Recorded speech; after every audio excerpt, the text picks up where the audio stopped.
பாரதிய ஜனதா கட்சியில் 2 புயல்கள். ஒன்று பார்த்தீங்கன்னா அண்ணாமலை, இன்னொன்று பார்த்தீங்கன்னா தற்போதைய மாநில தலைவர் நயினா நாகேந்திரன் அவர்கள். ஆனால் சொல்லும் போது என்ன சொல்கிறாங்கன்னா, நயினாவே சொல்கிறாரு அண்ணாமலை ஒரு புயல்னு, ஆனால் அவர் ஒரு தென்றல்னு. ஆனால் அவர் தென்றல் கிடையாது, அவர் இப்போ அண்ணாமலை விட்ட இடத்துல இருந்து அடிக்க போகிற புயல்.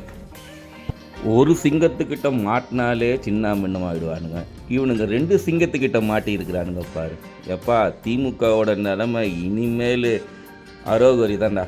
நயினா நாகேந்திரன் அவர்கள் என்ன சொல்கிறாரு, தான் ஒரு தென்றல்னு. எந்த தென்றலும் 4 முறை அமைச்சராக இருந்திருக்க முடியாது.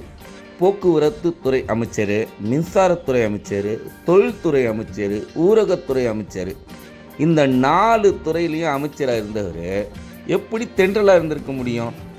அது ஒரு சிங்கம்தான்.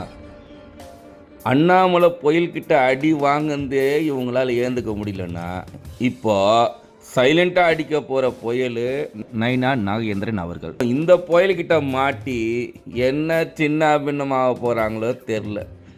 இந்த வடிவேல் சொல்கிற மாதிரி தான், எங்கே போனாலும் அடிக்கிறானுங்களா நம்மள அப்படின்னு.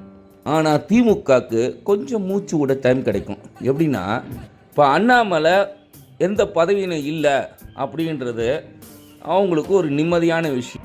இந்த அமித்ஷா இருக்கிறார் பாருங்க, அவர் விடுற மாதிரியே கிடையாது. என்னைக்கு இந்த சின்னவர் பேரையும் பெரியவர் பேரையும் சொல்லிட்டாரோ அன்னைக்கே கதை முடிஞ்சிருச்சுன்னு அர்த்தம். அமித்ஷா ஒரு வாட்டி ஒரு ஆள் பேரை குறிப்பிட்டு சொல்கிறாருன்னா அவங்களோட சகாப்தம் முடிய போகுதுன்னு அர்த்தம். அப்போது அவங்க கூட இருக்கிறவங்களோட நிலைமை என்ன இருக்குன்றத கண்டிப்பாக யோசித்து பார்க்கணும். இவங்க கதையை முடிக்கிறதுக்கு கண்டிப்பாக அமித்ஷா அண்ணாமலை என்ற ஆயுதத்தை தான் எடுப்பார். இதை நம்ம கூடிய விரைவில் நம்ம பார்க்கலாம். அது மட்டும் இல்லாமல் அண்ணாமலை சொன்ன போலவே நாம் இன்னைக்கு மாநில தலைவர் பேச்சை கேட்டு நம்ம கட்சியை வழி நடத்தணும்.